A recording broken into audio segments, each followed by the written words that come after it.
Écoutez ce que le Seigneur veut faire. Avant de donner le message, je vais vous dire ce que le Seigneur veut faire. Vous vous rappelez, lorsque le peuple devait réclamer à manger à Moïse, ils étaient fatigués de manger, c'est pas fou. Ils demandaient à manger quoi. Dieu a posé un acte. Avant, au départ, c'était quoi la manne? Dieu a fait tomber la manne de lui-même. Amen. Mais après la manne, qu'est-ce qui s'est passé? Dieu a envoyé ce qu'on appelle des cailles. Ce sont des oiseaux. De la viande parce qu'ils ont demandé de la viande. Alléluia. Écoute-moi bien, je t'en prie. Il ne faut pas être distrait. Écoute très bien. C'est pour te montrer que c'est le Saint-Esprit qui va le faire. Il arrive maintenant qu'on nous envoie même à l'eau. Et on nous demande, il y a des poissons vivants. Et on demande à chacun de prendre, pas avec un récipient, pas avec un panier ou un filet, mais avec ses mains. Qu'on demande à chacun de ramasser le nombre de poissons qu'il veut amener chez lui. Soyons honnêtes. Chacun pourra amener combien? Je vous en prie, rapidement, on peut aller. Hein. Elle ne dit pas beaucoup, en tout cas. Quelqu'un d'autre? 5, 2, 3, etc. Vous voyez qu'en quelque sorte, quand Dieu nous envoie aller prendre la bénédiction, nous rentrons pas avec la quantité qu'il faut. Mais quand Dieu veut te faire manger le poisson, tu sais ce qu'il fait? Il souffle un vent de poisson chez toi. Et quand un vent de poisson est soufflé, combien de poissons tomberont? Tu ne peux plus compter. C'est ce que le Saint-Esprit fera. Si tu pouvais croire, tu pouvais dire Amen. Amen. Je dis, c'est ce que le Saint-Esprit va faire. Amen. Dieu ne t'enverra pas aller prendre la bénédiction, mais Dieu va souffler par le Saint-Esprit la bénédiction. Amen. Amen. Parce que j'ai pris l'exemple des poissons. Si on envoyait les Hébreux aller prendre des cailles vivants, honnêtement, ils n'attraperaient pas beaucoup parce que les oiseaux feraient quoi? S'envoleraient. Alors comme Dieu savait que même si je les permettais d'aller faire, ils seraient revenus avec peu de nourriture. Alors Dieu a décidé, je ne vous envoie pas. Mais moi-même, je relâche la chose. Je prie que ce que Dieu a fait pour les Hébreux au désert, en soufflant un vent d'écailles, que cela t'arrive. Dans ta maison, dans cette église.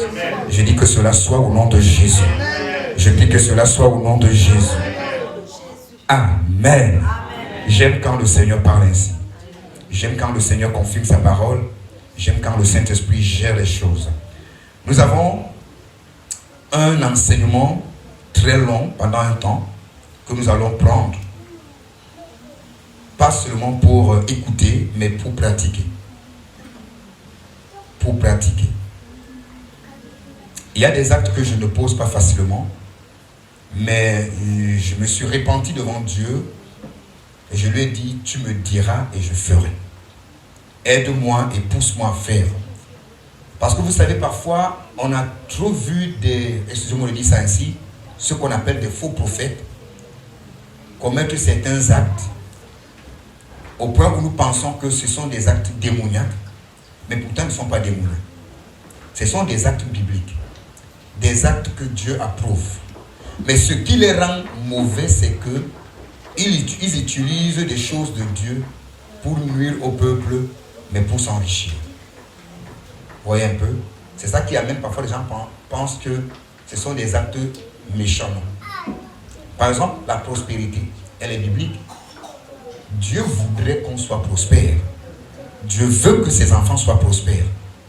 Maintenant, vous savez, c'est qu'on a fait croire aux gens, en quelque sorte, que la bénédiction, quand on parle prospérité, c'est bénédiction.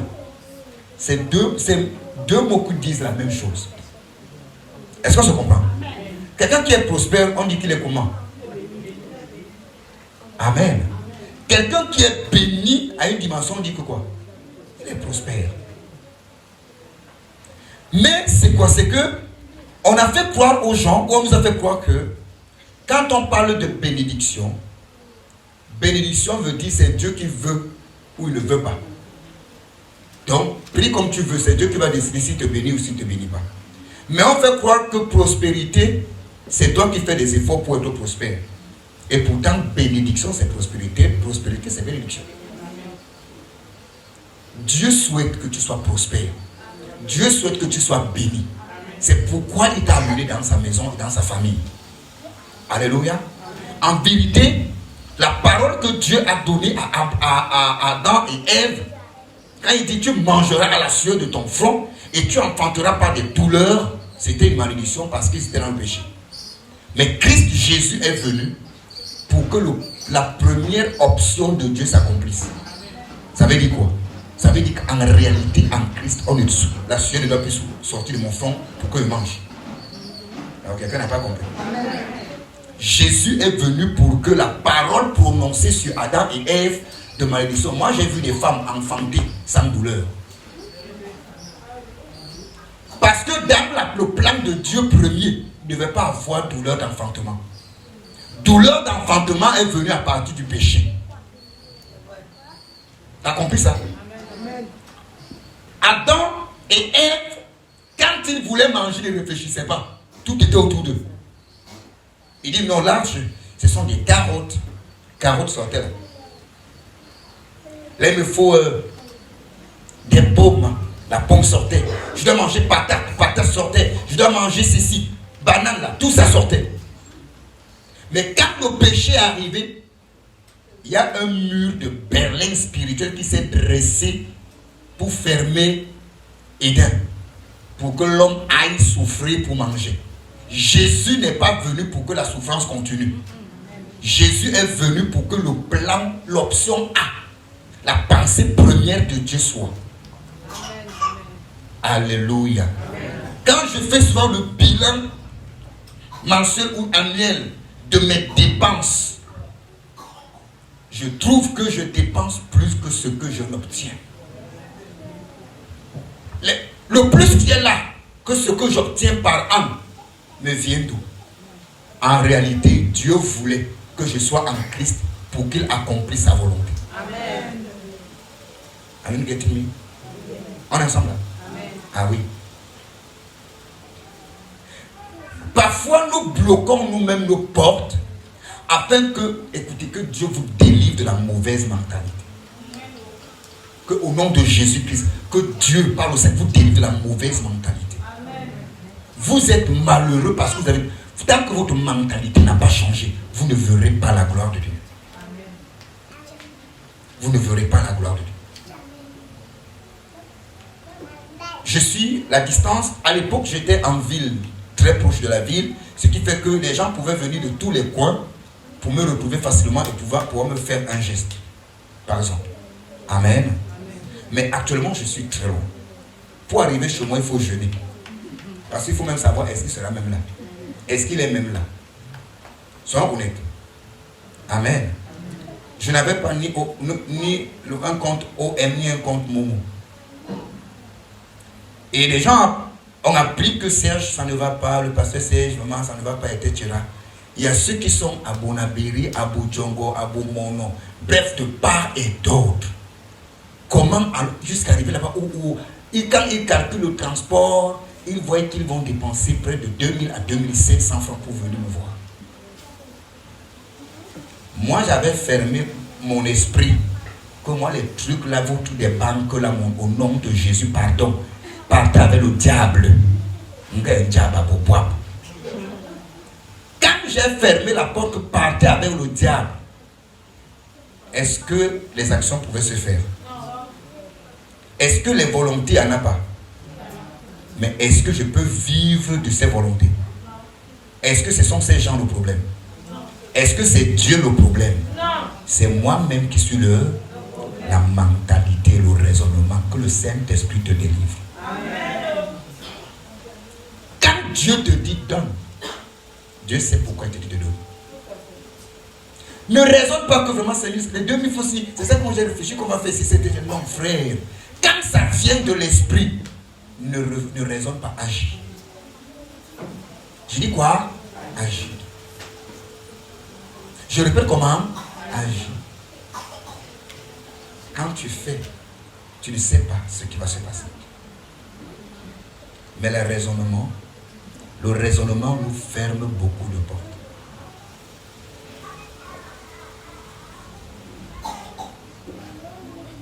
Le thème général de notre C'est un enseignement très long, on ira en morceaux choisis.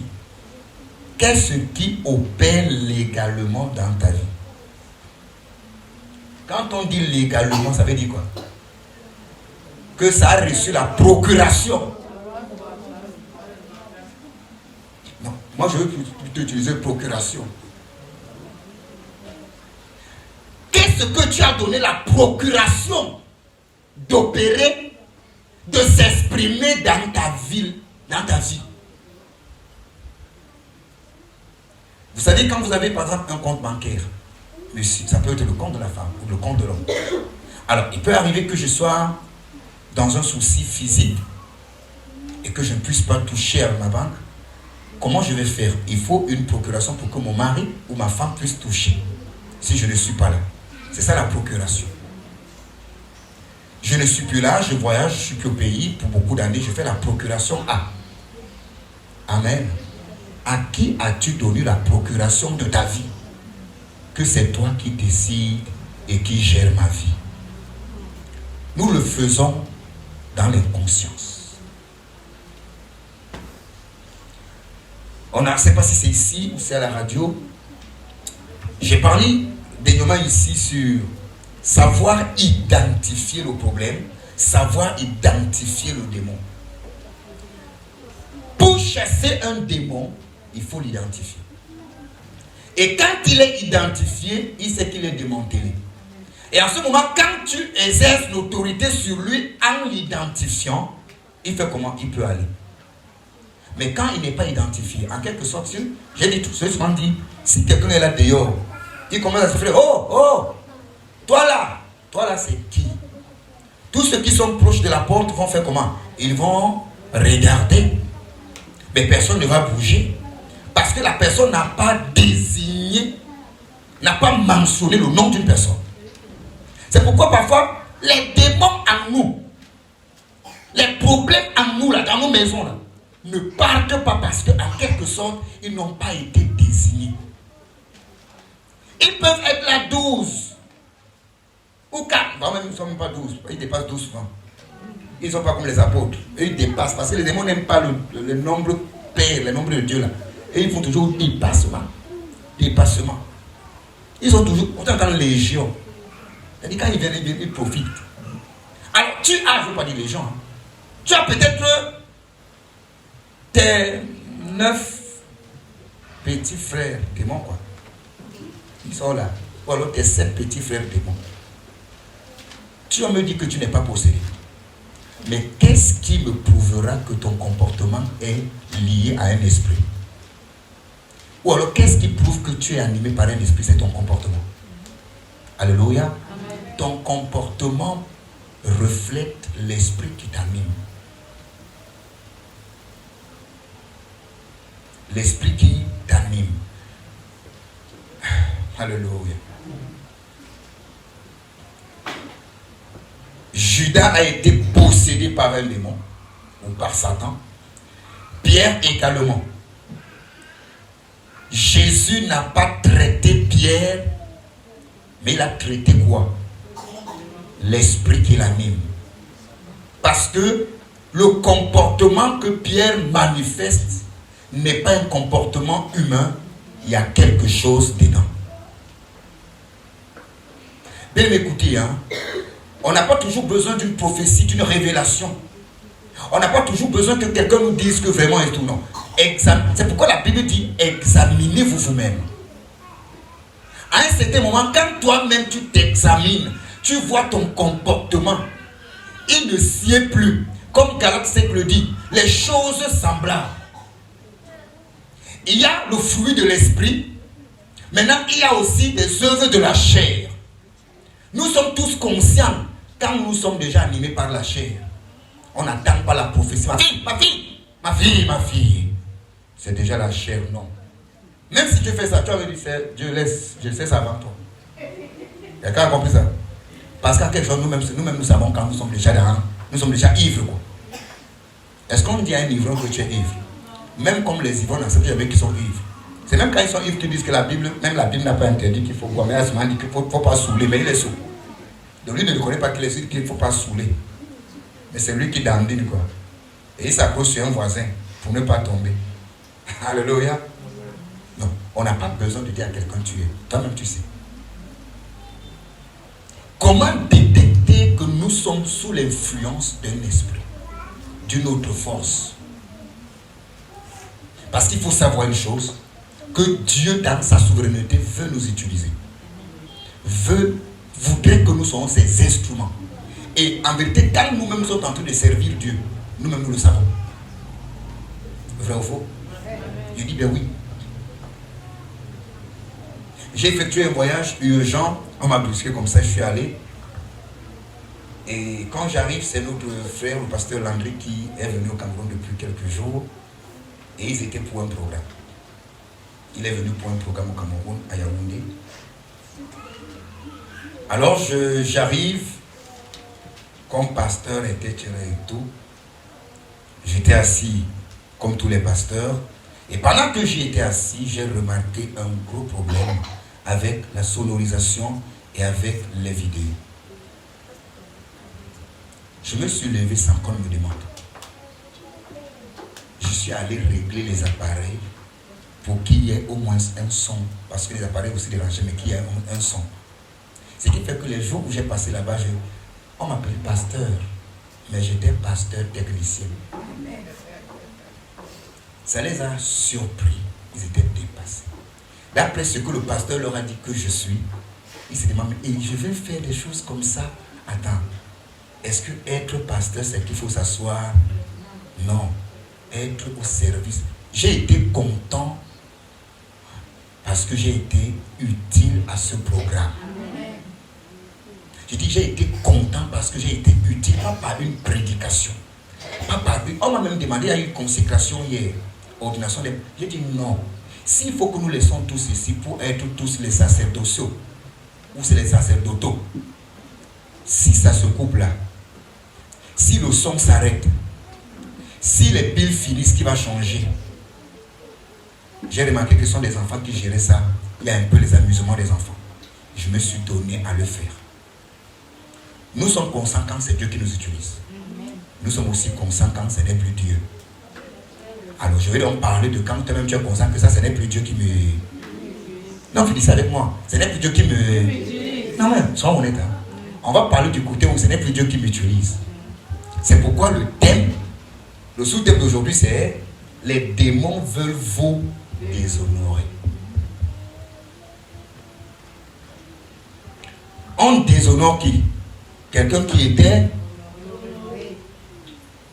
On honore qui? Quelqu'un qui n'était pas. Alors, si donc je parle de les démons veulent vous déshonorer, ça veut dire qu'en quelque sorte, né de nouveau en Christ ou par Christ, il y a quelque chose de divin qui parle déjà en vous. Écoutez, si on t'enlève l'appellation de sœur en Christ, fâche-toi. Parce que, en réalité, quand tu es en Christ, tu es de Dieu. Mais quand tu n'es pas en Christ, tu n'es pas de Dieu. Parce que la Bible dit que c'est Christ. Parce que je crois en Christ, Jésus, je reçois Jésus en moi, que Jésus me donne le droit d'être enfant de... Donc si je suis hors de Christ et que je n'ai pas reçu Christ, quand je dis que je suis enfant de Dieu, je me mens.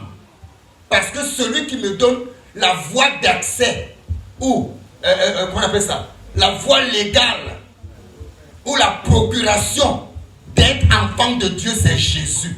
Ce n'est pas Marie, ni Joseph, ni Saint Gabriel ou Saint X. Ce n'est ni un autre prophète, c'est Jésus seul. Tu as compris ce que je dis là? Amen. Donc, en Christ, Paul nous l'a révélé qui nous sommes. Mais le thème que Dieu nous recevons, c'est quoi? Les démons veulent nous amener à perdre ce droit. Les démons te laissent être enfant de Dieu. Mais ils voudraient que tu sois enfant de Dieu, mais malheureux, triste, etc. Tu es avec moi? Les démons veulent que tu sois enfant de Dieu, oui. Mais pas enfant de Dieu comme Dieu le veut. Parce que Dieu dit par Jean, je souhaite que tu prospères en tout égard. Alors, le démon veut que tu sois enfant de Dieu, mais pas un enfant de Dieu prospère. Un enfant de Dieu yantoulaï. Un enfant de Dieu mendiant. Je répète mes petits mots. J'ai dit tout à l'heure, quoi. J'ai dit, bien aimé, que pour détecter que ce n'est plus Dieu qui m'utilise, c'est facile. Ton caractère, ton comportement détermine qui domine en toi ou qui opère en toi. Les pharisiens n'étaient-ils pas conscients pour eux qu'ils étaient des enfants de Dieu et qu'ils étudiaient la Torah? La Torah n'était pas un enseignement venant de Dieu. Hein?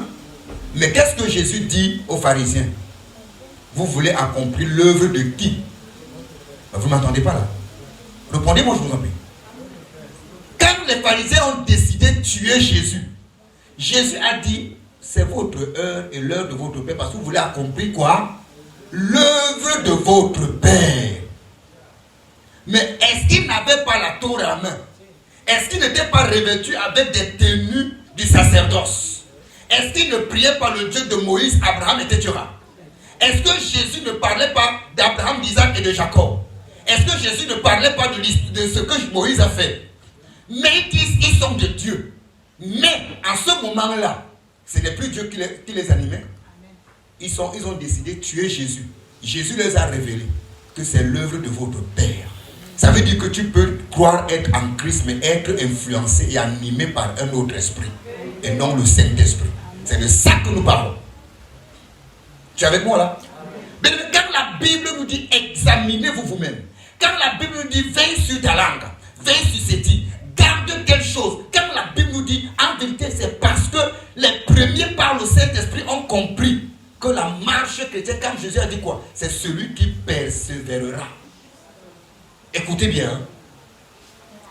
Nous n'avons pas la grâce du brigand à la croix. L'un des brigands a cru et a accepté Jésus comme sauveur et Seigneur à la croix. Il est mort. Il est lu bien. Mais toi et moi, tu es avec moi là? Hein? On a un chemin à faire. Nous avons un chemin à... Donc là où nous sommes là, nous avons un prix à payer pour ne pas être volés ou ravis. Ravis de cette grâce. L'église est avec moi? Écoute attentivement. Je vais lire un texte. Luc chapitre 8, le verset 26 et le verset 27. Nous allons chevaucher sur cette partie plus. Ils abordèrent dans le pays de Gérasénien, qui est vis-à-vis de la Galilée. Lorsque Jésus fut descendu à terre, il vint au-devant de lui un homme de la ville qui était possédé de plusieurs démons depuis longtemps. Il ne portait point de vêtements et avait sa demeure non dans une maison, mais dans les sépulcres. Allons par là-bas. C'était-il un animal? Était-il un arbre? Il était quoi? Un humain, créé à l'image de Dieu, selon la ressemblance de Dieu. Mais regardez ici, les démons l'ont dénudé de la valeur qu'il était. Église. Nous découvrons ici que est-ce que cet homme, s'il était lucide, il se retrouverait nu, sans vêtements? S'il était lucide, il se retrouverait habitant les sépulcres et non la maison? Non. Nous avons été à côté d'un cimetière en Gaudi, non? Les gars qui dormaient là-bas étaient bien. Même les gars qui arrachaient les sacs et qui entraient au cimetière, quand ils sont normaux là, ils entrent là-bas. Mais parce que quand ils ont déjà sucé leurs choses là, ils ne sont plus bien. Donc, pour pour sortir de l'état naturel pur que Dieu t'a donné ou t'a façonné, il faut une autre influence. Il y a des gens, quand ils veulent commettre du mal, ils se mettent dans un autre état. Donc, ils sortent de ce que Dieu est pour eux et ce qu'ils sont pour Dieu pour se revêtir d'une autre dimension pour faire le mal. Parce qu'ils savent que tu ne peux pas être en Dieu et faire le mal. Il faut sortir. Quelqu'un m'écoute là? Il faut sortir. Cet homme ici, c'était la légion de démons qui poussait l'homme fou à faire quoi? À errer nu. Quand parfois nous faisons des délivrances et que la puissance de Dieu est à l'œuvre, ceux qui sont possédés, parfois ils tombent animés par la puissance de Dieu. Quand ils s'agitent, ils sont conscients. Mais quand l'esprit les quitte et qu'ils sont conscients, qu'est-ce qu'ils font? Ils sont d'abord surpris. Je faisais quoi au sol? Je faisais quoi par terre? Pourquoi? Parce qu'un homme normal, il y a des choses qu'il n'accepte pas. Même les femmes et les hommes qui sont dans des sectes pernicieuses, on leur donne des conditions, va coucher avec une folle, va coucher avec ta mère, va coucher avec ceci, marche nu à un carrefour, tourne-la 9 fois et tout. Vous pensez qu'ils le font conscient? Ils vont d'abord parfois prendre des choses. Ils prennent d'abord des choses pour avoir... Parce que honnêtement, un homme créé là, avec toute sa nature de Dieu là, n'a pas le courage.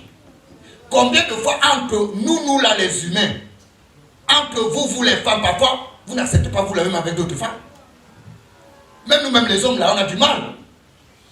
Parce que quoi? On a la conscience que non, on n'expose pas ça. Mais qu'est-ce qui amène cet homme à rôder partout, à pavaner, à errer nu? Ce n'est plus normal. Dis à quelqu'un, ce n'est plus normal. Ce n'est plus normal. Ce n'est plus. Quand ton enfant qui était docile, obéissant, soumis, serviable et tout, ne l'est plus, ce n'est plus. Il faut régler la situation, voir la chose autrement. Quand je ne suis plus soumise à mon mari, il dit A, je dis W. Donc je finis même une fois le tableau. Pour qu'il reste seulement quelques. Les autres là. Comprends là que c'est comment? Ce n'est plus normal. Il y a là quelque chose dedans. On l'a injecté quoi. Quand un homme a développé le don des gifles, à tout moment il dit bye. Et puis vous allez gifler la femme. Papa, tu n'étais pas comme ça avant, mais comment? Ce n'est plus. On l'a déjà injecté. Il y a un moustique qui l'a piqué. Il y a une guêpe qui l'a piqué. Tu vas venir agresser la personne. Hein? Tu me gifles, on va le gifler aussi. En vérité, tu es en train d'amplifier la chose qui le pousse à le faire. Il y a même une chose que l'esprit là veut faire. L'esprit là veut amener à ce qui est le sang. Alors, ce qui empêcherait qu'il y ait sang, c'est quoi? C'est mon attitude. Mais si je vais l'affronter, en vérité, l'esprit lui dit que c'est ce que je voulais. Il va le pousser à faire des choses. Il y a des gens, quand ils ont fini de poser des actes, ils sont surpris. Ils ont honte. Pourquoi? Parce qu'ils sont conscients que c'est pas normal. Mais qu'est-ce qui m'a poussé à le faire? Même les enfants de Dieu. Amen. Je dis même les enfants de Dieu, ça nous arrive. Même les enfants de Dieu.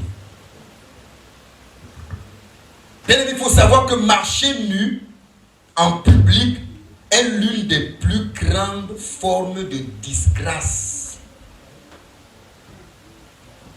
de déshonneur. Marcher nu. C'est-à-dire que faites à quelqu'un n'importe quoi, mais pas l'enlever ses vêtements. Là, tu atteins une disgrâce à une autre dimension. Et nous avons parlé ici des vêtements de déshonneur, non? Des déchéances. Amen. On a dit quoi? Quand le vêtement de Jésus est quitté sur Jésus, qu'est-ce qui s'est passé? On l'a tué. Mais quand le vêtement a été remis, qu'est-ce qui s'est passé? Il a ressuscité, il a la gloire. On a parlé de quoi? Le souverain sacrificateur Josué. Josué, parce que ses vêtements étaient comment? Sales. Il avait droit à quoi? Aux accusations. Alors, Dieu avait compris que ce qui donnait droit d'accusation de Satan sur Josué, c'était quoi? Josué était vêtu d'un vêtement de déchéance, un vêtement de honte. Alors Dieu n'a pas dit, non, il a dit, je le pardonne, il n'a pas dit, je le pardonne, il a dit, ôtez. Donc, ôtez en lui ce qui le rend disgracié, ou alors ce qui le disgracie. Alléluia.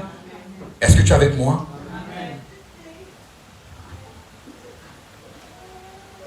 Bien-aimé,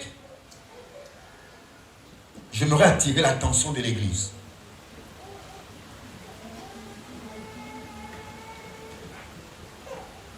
Se convertir n'est pas un travail ou un exercice d'un jour. C'est un exercice de toute la vie. Amen. Et si on commence à t'apprécier sur un élément où tu as gagné, tu as vaincu, ne crois pas que tu es arrivé. Tu n'as pas encore tout. Il y a encore des domaines à travailler. Alléluia. Il y a encore des domaines à... Les domaines où tu as déjà vaincu, à bénir le Seigneur, merci Seigneur, mais il y a encore à faire. C'est pourquoi l'apôtre Paul pouvait dire qu'il ne croit pas qu'il a déjà remporté. Il veille encore et il bataille encore. Parce que frère, j'ai eu à m'entretenir avec le patriarche dernièrement. Il nous a surpris, mais il a dit quelque chose. Regardez à son âge, 90 ans. Il a combien d'années dans le ministère? Combien d'années dans la famille? Il dit, mes enfants, même moi-même, je veille. Oh. Il a quel âge? 90 ans. Il y a un père de la foi au Nigeria aussi. Je crois que c'est celui de de Deeper Life, je crois. Je crois que c'est Deeper Life. Son épouse est partie. Il est resté veuf. À son âge, il n'a pas supporté. Il s'est remarié. Vous allez tout dire. Mais lui, il sauve ça. Vous allez tout. Oh. À son âge, un vieux comme ça. Attends, vous pensez qu'il est vieux, ses yeux aussi sont vieux. Son cœur est vieux. Attends, les vieux l'homme. Vous pensez que quand vous souriez là, ses yeux ne vont pas le sourire? Non, vous pensez que quand vous marchez, même si c'est une fille de combien comme ça là, qui comme ça là, attends, lui ne voit pas ça. Donc quand tu es vieux, tu as des yeux peut-être rouges qui voient ce qui est blanc-bleu. Non, il voit clair. Il voit clair. Il s'est marié pour se sauver. Tu es avec moi là? Oui. Personne n'est arrivé. Donc ne dis pas que comme la Bible dit clairement, dans les 10 commandements, la Bible dit que tu pratiques 9. Tu as réussi à gagner 9. Mais tant que tu es coupable d'un seul, parce que tu commets encore un, on dit que tu es coupable de combien? De tous. Donc pour Dieu, tu n'as encore rien fait. Aïe! Heureusement que Jésus est venu au... Non. Si Jésus ne venait pas là, personne n'entrerait. Je crois à une place auprès de Dieu à cause de Jésus. Je commettrai une bêtise, je tomberai dans un péché, j'inclinerai mon âme, je plaiderai son pardon, parce que c'est lui qui peut me faire entrer au ciel. Pas moi là. C'est pourquoi Éphésiens chapitre 2, le verset 8, pour nous le dire que ce n'est pas par les œuvres de les œuvres de la chair, quoi. Non. J'ai dit un jour à un homme de Dieu, vous avez passé tellement d'années à porter critique sur les gens, à condamner, à insulter, à pointer du doigt. Je lui ai dit, depuis que tu prônes alors toi, tu es saint. Ta sainteté a déjà apporté quoi à Dieu? Ta sainteté a apporté combien d'âmes à Dieu? Celui que toi tu vois ceci, tu juges de tout cela, tu juges, il a une assemblée. Il amène des âmes courent derrière lui pour le salut. Mais toi, ta sainteté n'a encore donné à Dieu aucune âme. Il a commencé à pleurer. Il me dit, mon frère, dis-moi, tu m'as touché. Le mot là, il n'y a aucun mot qui m'a touché comme ce mot. Il m'a dit, que faire? Je lui ai dit, arrête. Change tes lunettes sont d'Agadé. Ah, tu n'as pas compris ça. Bien aimé, quand on t'a prescrit des lunettes à l'hôpital, ça a une durée. Quand ces lunettes ne vont plus bien avec tes yeux, ça commence à te faire voir autrement. Je lui ai dit que changer les lunettes que tu as là. Tes lunettes spirituelles ne voient plus bien. Demande au Saint-Esprit de te donner les vraies lunettes. Mais ce qui est étonnant, vous savez, Dieu a béni ma demande. Dieu lui a d'abord testé seulement avec quelques lunettes. Est-ce que tu comprends ce que je dis là? Amen. Dieu ne lui a pas donné les lunettes, mais Dieu l'a seulement testé. Quand il a porté lui-même les lunettes que Dieu lui a donné porter, il a commencé à se voir lui-même. Il a découvert qu'il a beaucoup besoin d'aide de Dieu. Ah, hier, il voyait plutôt quoi? Les autres. Mais quand Dieu l'a seulement goûté que teste un peu les lunettes-ci, il n'a plus vu les gens, il s'est vu lui-même. Il a eu honte. Bien aimé, l'histoire de Dieu, si là, faisons notre part. Efforçons-nous à lui être agréable. Respectons ses principes. Respectons sa loi, sa parole. Obéissons à sa voix. Ne l'écoutons pas seulement, mais pratiquons. Mais remettons la vraie tâche à celui qui a payé le prix pour que nous entrons. Ne soyez pas ces gens qui viennent à ton deuil et ils pleurent plus que toi-même. C'est-à-dire, il y a des chrétiens, Jésus est parfait et pur, sans tache ni ride. Mais ils veulent montrer à Jésus qu'ils sont plus purs que Jésus. Et parfois même, ils veulent entrer au ciel avant Jésus. Et ils ne connaissent même pas la voie. Parce que pendant que c'est Jésus le chemin qui mène au ciel. Et ils veulent prendre d'autres voies. L'église avec moi ce matin. Bien-aimé, un enfant de Dieu ne doit pas vivre chrétien aveugle. Il faut ouvrir les yeux.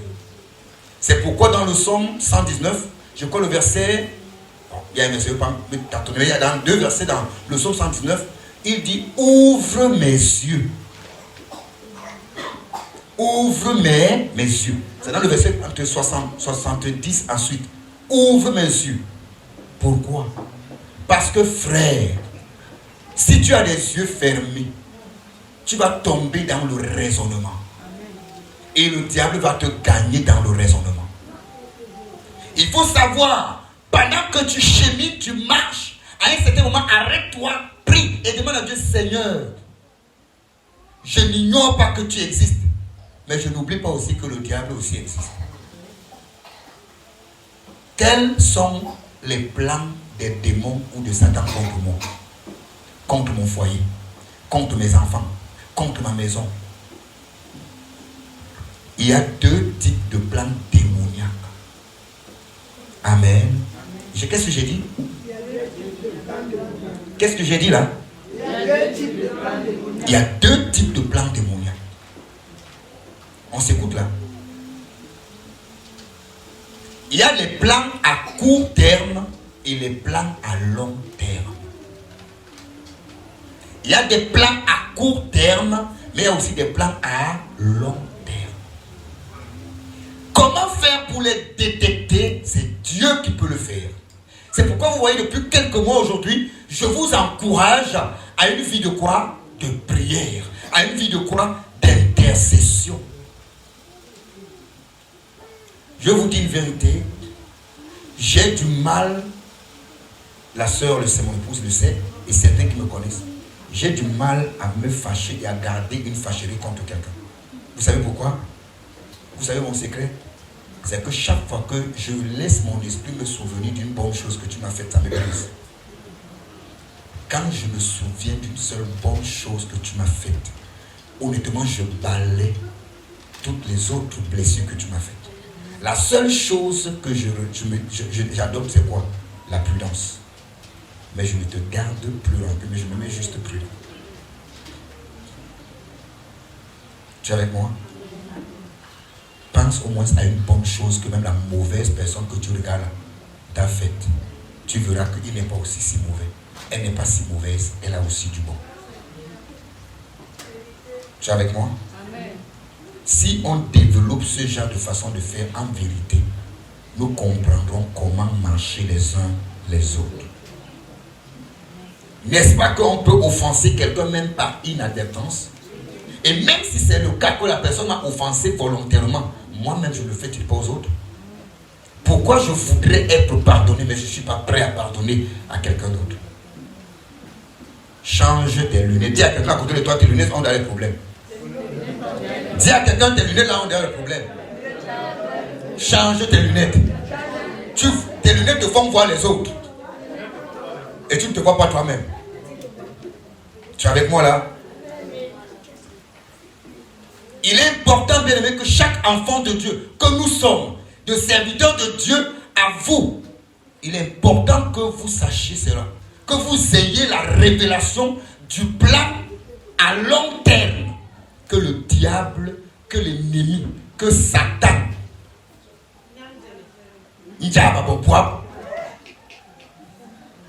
a contre ta vie. Amen. A contre ta vie. Il est important de le savoir. Ça te permet de savoir comment te tenir. Bien-aimé, je prie pour vous. Je prie pour mon ministère. Regardez, je ne savais pas que le pasteur avait commencé ce travail. Je lui avais parlé, mais je ne savais pas qu'il avait commencé. C'est vrai que j'écoute parfois, je suis les cultes des différentes cellules. Quand on a causé en inbox, comme vous dites souvent, il m'a dit, parce que j'ai conseillé, c'est un constat que moi-même j'ai fait. Non. Qu'est-ce qui signifie que dans une maison d'un enfant de Dieu, si ce n'est pas le père qui est malade, c'est la mère. Si ce n'est pas la mère, ce sont les enfants. Et c'est devenu comme un cire. Dès que le dernier enfant, on vient de le guérir, c'est le père qui tombe maintenant. Dès que le père est en train de guérir, c'est la mère qui prend. Et comme ça, pendant toute une année, ça doit s'arrêter. Tu dis, ça doit s'arrêter. Non, c'est quoi ça? Non, si je guéris, il n'y a plus de problème de maladie, ce sont mes finances qui sont touchées. Et quand je commence à, je règle mes finances, c'est autre chose. Non, ça doit s'arrêter. Parce que sachez-le, le diable ne dort pas. Il a deux types de plans. Les plans à court terme et les plans à long terme. Est-ce que tu me comprends? Bien aimé, écoutez, il faut que vous le sachiez. Moi, je ne blague pas là-dessus. Quand Dieu m'a ouvert les yeux, il m'a ouvert. Je connais le sang qui parle en moi. Le sang de mon père, le sang de ma mère. J'ai ma cousine là, dans la salle. Combien de mariages il y a chez nous? Comment faire pour être marié chez nous? Comment faire pour... C'est pas facile. Donc ça veut dire que en dehors de anti-mariage où il n'y a pas mariage, ça veut dire que ceux qui se marient sont appelés à ne pas finir dans le mariage. Tu n'as pas compris ça? C'est pourquoi, frère, que la sœur veille ou elle ne veille pas. Moi, je ne veux pas moi être veuf. Alors, tu m'as compris là? Que la sœur veille ou elle ne veille pas. Je ne veux pas moi m'engager à un divorce. C'est pourquoi je veille dans la prière. Parce qu'il y a des plans. L'ennemi a deux types de... Les plans à court terme et les plans à... Et les plans à long terme sont ce qui se passe. Excusez-moi de le dire comme ça. L'histoire de l'Ukraine là, et la Russie, ce n'est pas un plan d'aujourd'hui. Vous voyez? C'est un plan qui existe mais qui allait calmement. Le plan du Covid, du Corona, ce n'est pas un plan d'aujourd'hui. C'est un plan de beaucoup de décennies. Et ce sont des plans à long. Donc, ce sont des plans bien préparés qui se préparent pour atteindre le temps où on va bombarder. J'ai reçu la sœur Léocadie au Cameroun en 2017. Amen. Le Covid a commencé en quelle année? Fin 2019. En 2017, elle m'a laissé comment on appelle ça? Le désinfectant, le produit là. C'est ça, non? On appelle ça désinfectant. Le gel quoi? Hydroalcoolique. Ce gel hydroalcoolique, c'était quand on allait au restaurant, on mangeait. Dès que tu manges, tu verses là. Dans les restaurants, tu nettoies les mains. Il n'y avait pas Covid. Mais dans cette boîte, je l'ai encore là. Elle m'a donné la boîte en 2017 quand elle était là. Quand j'ai lu la boîte derrière moi, c'est là où j'ai vu qu'on parlait du Covid. J'ai dit, hey, oui. Quoi? Elle m'a donné la boîte en 2000. Et on dit déjà dans cette boîte que ce produit lutte contre le Covid-19. Mais Covid-19 vient s'accomplir en fin 2019, 2000. Est-ce qu'on se comprend? C'est un plan à quoi? Il y a des plans à long terme que l'ennemi a déjà fissurés contre ta vie. Tu dois les connaître et savoir les déjouer. C'est pourquoi un enfant de Dieu doit se donner dans une vie de prière. Bien-aimé, Jésus pouvait vivre sa vie sans prier et réussir. Mais Jésus nous a enseigné que dans la vie que je vous donne, pour la conserver, il faut prier. Pour la conserver, là, il faut prier. Amen. J'ai envoyé, c'est une soeur, quand j'avais voyagé dernièrement, j'ai fait combien? C'était 14 jours. Oui, j'étais allé quelque part. Et j'ai envoyé comme la soeur causait. La soeur, ça va en quelque sorte, elle causait constamment avec moi, depuis le Canada. Elle me dit, pasteur, tu fais quoi à l'eau? Eh, pasteur, toi-même, tu aimes des problèmes. Tu chasses les esprits des autres, tu les combats et tu vas dans leur territoire. Je lui dis, il faut que j'aille là-bas. Je dois même agir parce que j'étais habillé en la tenue des plongeurs. Et je voyais que j'allais pour plonger. Tu vas où? Je dis, laisse-moi, je pars. Tu m'avais causé face à face, quoi? Et après, elle me dit, ok, dis-leur que si j'ai là-bas, mais nous, que nous sommes fatigués d'eux. Il y a des plans de Satan à long terme. Et qu'il faut prier, Seigneur, quel est le plan de Satan pour cette année contre ma vie? Pour l'année prochaine contre ma vie. Seigneur, révèle-le-moi et que je prie. Quand vous comprendrez ces choses, vous comprendrez aussi pourquoi nos frères de l'autre côté, anglophones du Nigeria et autres, ne s'amusent pas dans les prières de combat. Il y a comme l'un des apôtres, quand tu veux faire des prières de combat, toi mets seulement sa chaîne. Il s'appelle John Suleiman. Lui n'a pas de... Oh, man of God, pray for sanctification, il n'est pas là. La sanctification, no. For die. Pour lui, c'est die. Et il était musulman, fils d'un imam. Donc il a que le gars est hostile à ces gens. Lui s'est pris, et comme il a eu l'onction de Benson Idahosa, lui n'a pas de trucs Father, heal them, no. La personne qui t'a rendu malade meurt. Il dit, vous allez observer, écouter et juger. Mais vous ne connaissez pas la réalité des choses. Ils sont dans un terrain dangereux. Vous m'entendez là? Allez dans certaines zones du Cameroun, vos prières vont changer. Je dis, allez dans certaines zones de notre pays. Nous sommes allés à Ezeka, après Ezeka, 30 quelque chose, 37 km. La sœur Yvette, je ne sais pas qui était là, peut vous dire ce que le serviteur Alain a eu. Ce que le frère Junior et beaucoup d'autres ont eu. Non. Il y a des zones où il y a des prières qu'on ne fait plus, on prie, on tue. On bagarre. Tu passes toute ta vie sur ma prière. Fire. Tu marches à fire. Tu vois un bruit bizarre. Brûle. Il vous brûle. Parce que frère, tu n'es pas dans un terrain où il y a la paix, c'est la guerre. Là-bas même les moussons, les vampires. Au nom de Jésus, Satan, n'est pas toi là, Satan, laisse-moi au nom de Jésus. Il y a des démons dans certaines zones où tu dis au nom de Jésus. Il dit Amen. Il dit hey! Donc le démon dit Amen. Non, va rire. Il y a des zones où tu es là, on t'a piqué spirituellement, tu as une diarrhée, excusez-moi le mot, bizarre. Qu'est-ce que tu as mangé? Non, rien. J'ai même mangé quoi? J'ai mangé le macabo. Le macabo donne la diarrhée. Ça devient de la constipation. Mais qu'est-ce qui se passe? Les gars t'ont dosé les coups spirituels. Et tu dis, oh Seigneur, au nom de Jésus, papa, toi-même guéris-moi ce mal de ventre. Les démons disent, Alléluia. Alléluia. Seigneur, toi-même touche cette partie malade de mon ventre. Papa, j'appelle la guérison au nom de Jésus. Amen. Qui a dit Amen? Ce sont les démons là. Parce que tu les as cachés. Non, là-bas.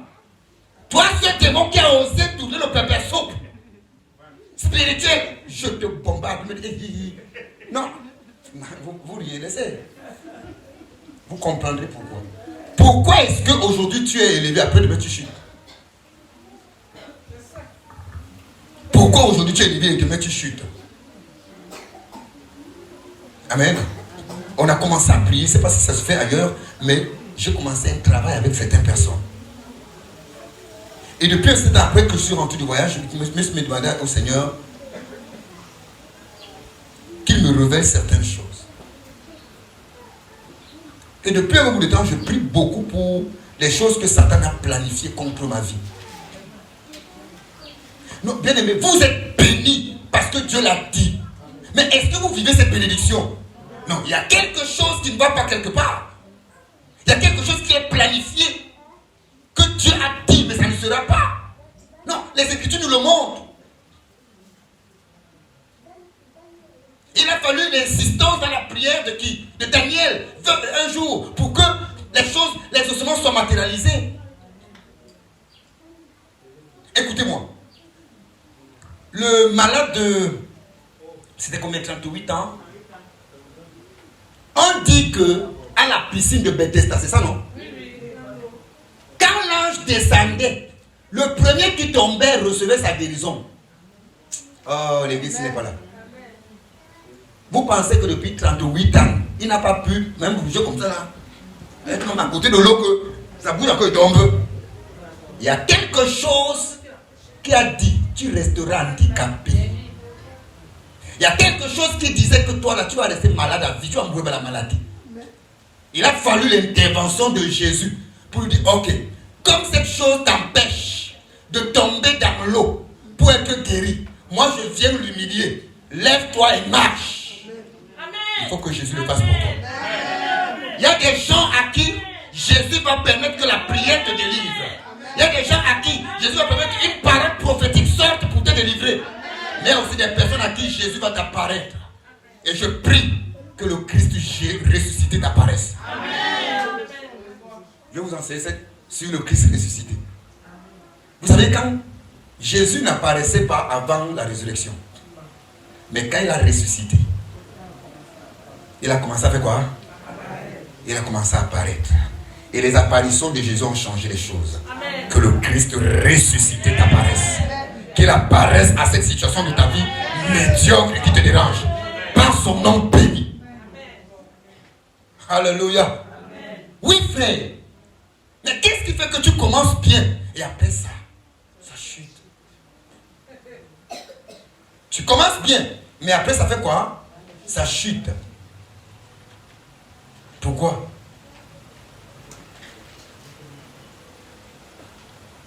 Bien-aimés, si je demande à ce que nous vont parfois prier contre les choses que Satan planifie contre nos vies, c'est parce que le diable ne dort pas, il ne s'amuse pas. Peut-être que parce que vous l'ignorez, sachez que l'ennemi est en train de planifier et de prendre des décisions à votre sujet. Vous m'entendez? Le diable décide. Alors, pour que ces plans et ces décisions n'aboutissent pas, c'est pourquoi il faut prier. J'ai dit à mon épouse, tu n'es plus loin de l'église. Je ne te le dirai pas 2 fois. Donne-toi un jour de la semaine où tu dors dans la maison de Dieu. Je sais ce que c'est dormir dans la maison de Dieu. J'ai pris une semaine, moi-même je commençais à avoir peur des visions et des révélations. Je dormais juste. Je lisais, je priais et tout. Mais la manière que mes yeux étaient ouverts, j'étais là dépassé. Pourtant, je ne disais pas Dieu comme je viens là ouvrir mes yeux. Non, je venais moi passer du temps. J'ai dit à Dieu, papa, j'ai là trop dormi chez moi. Maintenant, je dors aussi avec toi. Quand un homme a 2 femmes, chaque femme a son tour, non? Oui. J'ai dit à Dieu, j'ai là trop dormi avec la première, maintenant il dort aussi avec toi. J'ai là trop dormi avec la deuxième femme, maintenant c'est avec toi. C'est ma première femme. Et tu ne peux pas dormir avec la première femme, frère. Ou avec ton premier mari. Il te traite comme le deuxième. Il a une façon de te traiter. Oh, une relation avec la maison de Dieu. Vous ne pouvez pas comprendre. Une relation avec la maison de Dieu. Dans la maison de Dieu, l'Esprit de Dieu vous ouvre les yeux sur beaucoup de choses que vous-même vous ignorez. L'Esprit de Dieu va vous montrer beaucoup de choses que vous-même vous ignorez. Je prends un exemple sur des plans à long terme.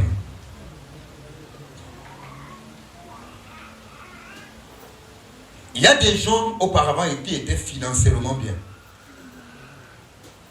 Ils étaient financièrement bien, financièrement bénis. Mais qui sont aujourd'hui ruinés? C'est parce qu'ils sont mal gérés. Bon, il y a aussi ceux qui gèrent mal. Mais maintenant, même ceux qui gèrent donc mal sont influencés par quoi? Par un esprit qui les amène à faire quoi? Parce que la bénédiction de Dieu fait quoi? Enrichit. Et il ne la fait suivre d'aucun. Alors quand le diable veut que tu ne meurs pas riche et que tu ne lègues aucun héritage à ta postérité, il envoie un démon de mauvaise gérance qui t'amène à détruire la grâce que tu as. Qui ici va me dire qu'il n'a pas eu des opportunités de finances ou d'emploi ou de mariage, etc. Nous avons eu tous des opportunités, mais nous n'avons pas su les utiliser. Amen. Tu es avec moi? Depuis l'année passée, je proclame dans ma bouche que décembre de cette année, on va mettre la date. Mais je vous dis, ta fois, je le dis, je n'ai pas un argent quelque part. On ne m'a pas fait une promesse d'argent. On ne m'a rien dit quelque part. Mais j'ai décidé que ma bouche construira. Amen. Ne soyez pas surpris qu'on commence à faire le culte quelque part parce qu'on va mettre la date d'ici décembre. Parce que Dieu bénit son œuvre. À beaucoup de ceux qui m'ont côtoyé, je les ai dit comment cette maison est construite. Je ne sais pas comment elle est. J'ai décidé que je vais accepter tous les noms qu'on me donnera. Parce que je sais une chose, que moi je suis surpris de ce qui m'arrive. Je sais juste une chose, c'est que je ne joue pas avec une opportunité. Je ne m'amuse pas avec une opportunité, je sais la saisir aussi. Il y a des personnes, ils ont besoin de vous confier, excusez-moi, 10 millions. Ils ont besoin de vous confier 10 millions, mais ils utilisent une expression pour voir quelle est votre attitude avec l'argent. On vous donne 1000 francs, on vous donne 10 000. Il vous amène à une boulangerie, vous devenez fou. Vous avez fermé la porte des 10 millions dans votre vie. Je dis, hein, si on te donne de l'argent là maintenant, par exemple, si tu as même 10 millions, maman, papa, pardon. Quoi? Même 1 million, c'est mon moyen, mais pas d'abord. Je change ma garde-robe. Voilà ce que tu as dit. Je change ma garde-robe. Je ne mange plus n'importe quoi. Tu ne sais pas qu'en réalité, ta bouche est en train de révéler qui tu es. Et tu ne sais pas qui est à côté de toi pour que tu aies posé la question. Voilà comment il y a une entreprise qu'on devait te confier, que tu perds parce que tu as encore les démangeaisons de l'argent. Au lieu que c'est l'argent qui te serve, c'est toi qui sers l'argent. Alléluia. Tu n'as même pas encore demandé la main en mariage à une fille. Vous n'êtes même pas préposé. Vous êtes simplement des frères et des soeurs, des bons amis à l'église. Comment tu vas, ma soeur? Bien, mon frère. Mais parce que vous côtoyez ensemble, la soeur, elle a déjà créé tout un univers de mariage. Après, la soeur te donne ce mot et te dit que tous ces problèmes, c'est sur toi. Tous ces problèmes sont sur toi. Bon, la soeur comme le frère, hein. Parce qu'il y a des gens, les frères très bizarres, très bizarres. Il est là, hein, qu'est-ce que vraiment... C'est-à-dire que vous n'êtes même pas préposé. Et même si vous êtes même des fiancés, vous n'avez pas des droits longs. Non, c'est quand on est marié. Donc quand tu commandes déjà la préposition, tu as la messe aujourd'hui. Pourquoi tu as la messe aujourd'hui? Mon ami, toi-même, tu as déjà montré tes couleurs que tu es un élément. L'autre me dit, mais t'as pas si tu laves les assiettes. Moi, chez moi, je ne lave pas les assiettes et que tu n'as même pas encore commencé. Tu n'es pas encore au début, tu ne sais pas encore ce que tu dis là. Tu as lavé les toilettes un jour. Est-ce qu'on se comprend? Nous parlons de quoi? Le démon veut vous déshonorer. Bien-aimé, quand Dieu donne, c'est pour que la chose demeure. Mais quand la chose ne demeure pas, ça veut dire que le diable a eu le dessus. Il a réussi à t'arracher ce que Dieu t'a donné. Alors pour que cela ne soit pas, il faut déjà être conscient que le diable a des intentions. Bien aimé, même quand tu te maries, nous dansons, nous célébrons, alléluia, alléluia, amen, amen. Mais toi, dis, au nom de Jésus, Satan. Je sais que tu as dansé là. Je sais que quand tu n'as pas invité, mais tu es là. Je sais. Parce qu'il s'agit de, peut-être que vous ne regardez pas dans la salle de réception. Hein. Quand vous entrez, regardez, vous allez voir celui qui est à la salle de tourner sur le diable. Le gars est assis avant tout le monde. Il est quelqu'un qu'on n'invite pas, mais lui, il vient toujours. Parce qu'il vient faire quoi? Il vient étudier comment déstabiliser lui ce foyer. Il vient étudier quel est le plan qu'il faut que je mette sur pied pour détruire ce mariage à la longue. C'est pourquoi, frère, ne vous contentez pas à ce que l'homme dit, la femme dit, et vous criez, j'accepte. Non, laissez l'accepter, frère. Même quand tu dis j'accepte, quelque part tu dis Satan te maudit dans mon mariage. Parce qu'il est là pour voir comment ce mariage doit te faire 7 ans. Après 7 ans, ça s'arrête. Le diable décide que ton mariage c'est 12 ans. Après 12 ans, ça meurt. Il faut le savoir. C'est pourquoi il faut mettre des genoux à terre. Quelqu'un comprend quelque chose? Amen. Bien-aimés, nous sommes en Afrique. Hein. On aime ramasser tout le village. Je prenais un exemple tout à l'heure. Tu n'es pas encore fiancé, ni marié à quelqu'un. Mais la soeur, comment dit que vraiment, tu sais, chez nous, dans notre village, c'est que chez nous, quand tu es la fille aînée, c'est toi qui dois porter toute la famille vraiment. J'ai laissé mes petits filles au village. Je veux qu'ils viennent ici en vacances chez toi. Vous n'êtes même pas préposés. Elle commence déjà à t'emmener ses petits frères et tes petits soeurs en vacances. Quand vous allez vous marier, tu deviendras notable. Elle te crée le foyer. Pourquoi?